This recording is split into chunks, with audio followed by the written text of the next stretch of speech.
The rest of us were, and I was that person, the rest of us were engineers, lawyers, and not a lot of people to help guide the organization and to build the organization from the inside out.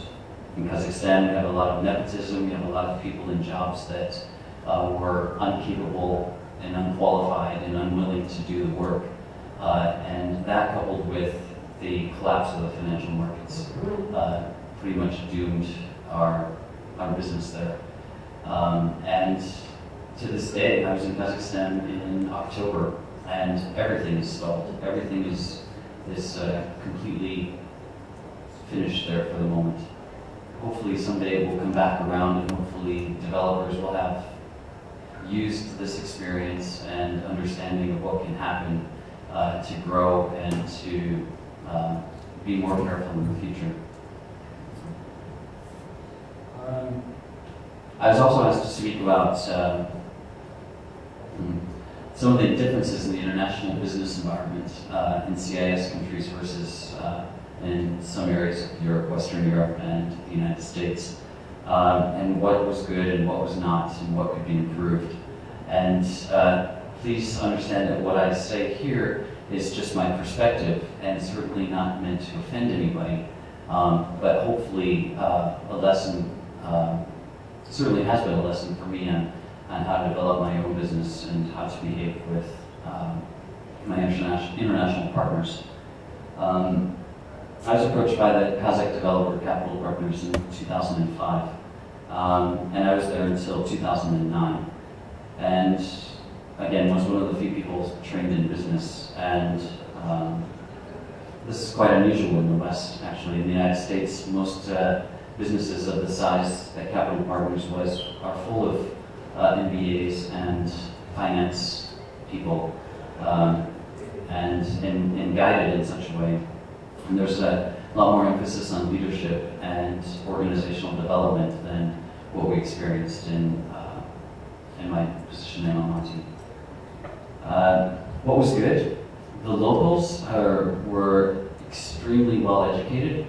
I think the graduation rate from university in Kazakhstan is well into the 90%. So we had an amazing talent pool of people to choose from in terms of coming into work in the business. The issue was that it's a very young society and very inexperienced people. So what we didn't have were the support and mentorship for these new graduates that were working for our company. And we didn't provide them with the tools for success. Another thing that I found difficult in Kazakhstan particularly, and in Turkey actually to some extent, is that there's very closed communication style. It was extremely difficult for the entire organization to know on one side what the other side was doing. The left hand never knew really what the right hand was up to. And I think that goes to a little bit of history and will change eventually. And I think that this recent crisis will highlight for people why it's necessary for it to change. We had no department meetings outside of the sales team. We met regularly, but there were no, beyond that, interdepartmental meetings between our groups. And so we missed out on a lot of brain trust and a lot of experience and a lot of feedback that people within the company could have shared with others to help us to be more successful.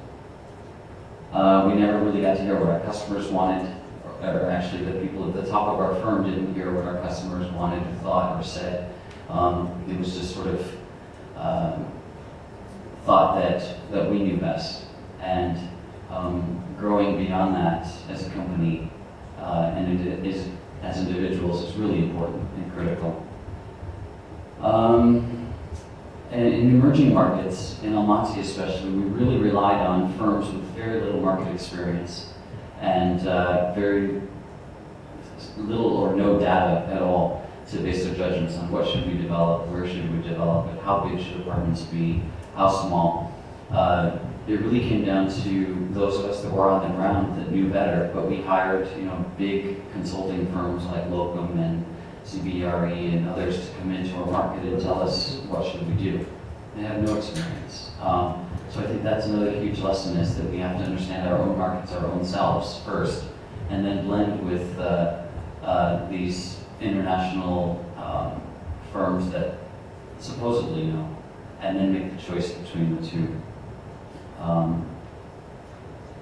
Let's see. Another good thing is that the vision and excitement that I experienced in Kazakhstan was really outstanding. We developed world-class projects at a pretty fast pace, and we worked with international architects and designers. And there was a lot of excitement about putting together the best possible quality projects. Again, though, we didn't have the support to back that up. And also, I think we were really not focused 100% where we should.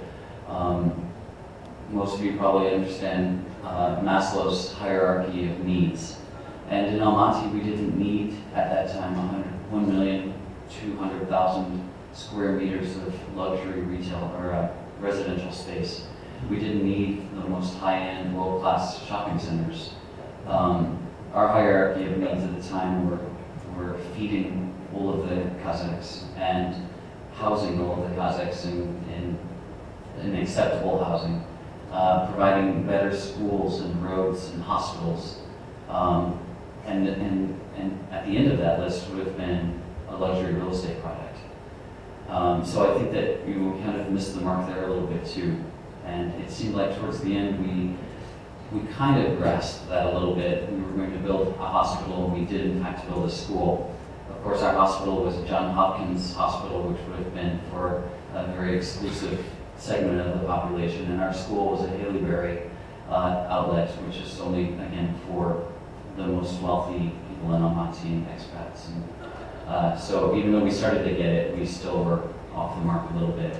And these are things I think that anybody here that's looking at real estate in the future may bear in mind when you're looking at your market, to understand what are exactly the needs. Another thing that we didn't have or do there that I think would have been important was to have a business plan, a solid business plan. It's like, if you build it, they will come. And for the first 6 months, this was true. And for the first 6 months, we were able to raise our prices substantially, but the business plan has to include every conceivable eventuality. And in this market, we had a lot of expenses that weren't quite clear at the beginning. The volume of money that you have to put to bribes to get things through, to get a stamp. I needed to have a stamp on every single thing, which was quite different from what I was used to, and each stamp cost a lot of money and a lot of heartache, and how do you get this stamp? So my budgets, our budgets as a firm could be off by 30 to 40% based on this alone. So, the lack of full transparency, I saw somebody made a comment over there about transparency. This is huge. It's huge transparency for our own selves within a firm, and for the business partners that we're working with outside of the firm. Having the ability to change as necessary. Change is very difficult sometimes for many people, and to be successful in business, you have to be able to change and adapt to whatever the environment is today. And if you can't do it quickly and you can't recognize the signs, you're probably going to be doomed.